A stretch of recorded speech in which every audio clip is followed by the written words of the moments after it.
Subscribe کریں ہمارے channel کو اور بیل آئیکن کو کلک کریں تاکہ ہماری ہر نئی آنے والی ویڈیوز آپ تک بآسانی پہنچ سکے۔ بسم اللہ الرحمن الرحیم۔ حضرت اسماعیل علیہ السلام۔ بسم اللہ الرحمن الرحیم۔ حضرت اسماعیل علیہ السلام کا زیادہ تر ذکر حضرت ابراہیم علیہ السلام کے بیان میں آ چکا ہے، اس لیے یہاں مختصر طور پر ان کے بارے میں بتایا جائے گا۔ اسی طرح حضرت اسحاق علیہ السلام بھی حضرت ابراہیم علیہ السلام کے چھوٹے بیٹے ہیں، اس لیے ان کا بھی مختصر ذکر آگے کیا جائے گا۔ حضرت اسماعیل علیہ السلام حضرت ابراہیم علیہ السلام کے بڑے اور پہلے بیٹے تھے۔ آپ حضرت حاجرہ رضی اللہ تعالی عنہا سے پیدا ہوئے۔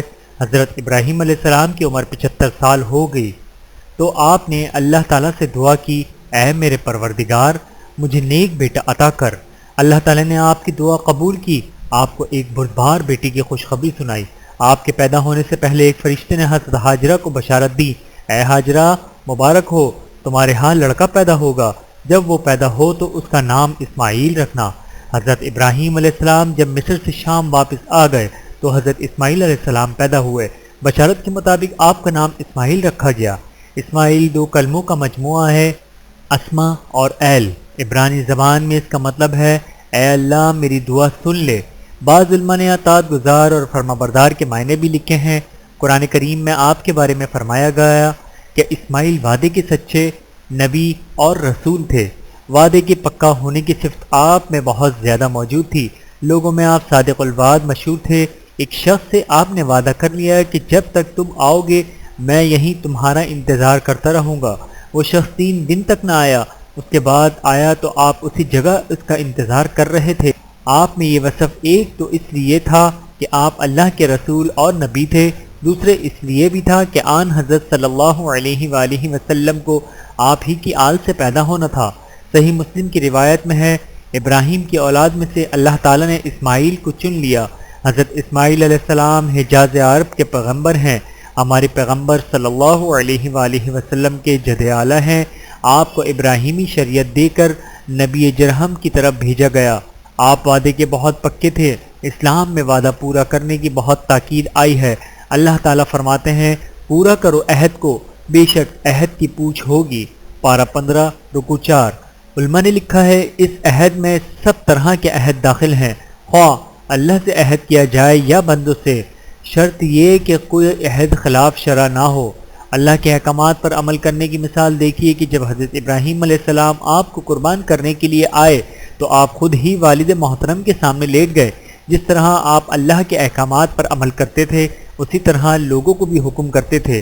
آپ انہیں نماز اور زکوٰۃ کا حکم دیتے تھے، اپنے گھر والوں کو نماز کی تاکید کرتے تھے۔ آپ اللہ کے بہت پسندیدہ بندے تھے۔ بیت اللہ کی تعمیر میں آپ نے اپنے والد کے شانہ بشانہ کام کیا۔ اس وقت دونوں کی زبان پر یہ الفاظ ہوتے تھے، اے ہمارے پروردگار ہماری یہ خدمت قبول فرما، بلا شبہ آپ خوب سننے والے جاننے والے ہیں۔ تعمیر مکمل ہونے کے بعد حضرت ابراہیم علیہ السلام نے خانہ کعبہ کی صفائی، امامت، زائرین کی خدمت وغیرہ جیسے کام آپ کے سپرد کیے، یعنی آپ کو خانہ کعبہ کا متولی بنایا اور خود ملک شام چلے گئے۔ غور کریں خانہ کعبہ کی تولیت، وہاں کی عبادت، طواف کتنی بڑی سعادت کی بات ہے، اس سے بڑھ کر کیا سعادت ہو سکتی ہے۔ خانہ کعبہ کی تعمیر کے وقت آپ کی عمر 30 سال تھی۔ آپ نے اپنی وفات تک یہ خدمات انجام دی۔ آپ کی نبوت کا دائرہ سرزمین حجاز کے علاوہ یمن اور حضر موت وغیرہ تک تھا۔ آپ کا بہت بڑا شرف یہ ہے کہ ہمارے نبی حضرت محمد مصطفیٰ صلی اللہ علیہ وآلہ وسلم کا سلسلہ نسب حضرت اسماعیل کے فرزند قیدار سے ملتا ہے۔ آپ کی مادری زبان عربی تھی، اسی زبان میں قرآن کریم نازل ہوا۔ عربی کے علاوہ آپ قبطی اور عبرانی زبان سے بھی واقف تھے۔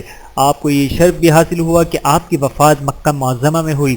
آپ نے اپنی پہلی بیوی کو ناشکری کی بنا پر والد محترم کے حکم پر طلاق دے دی تھی۔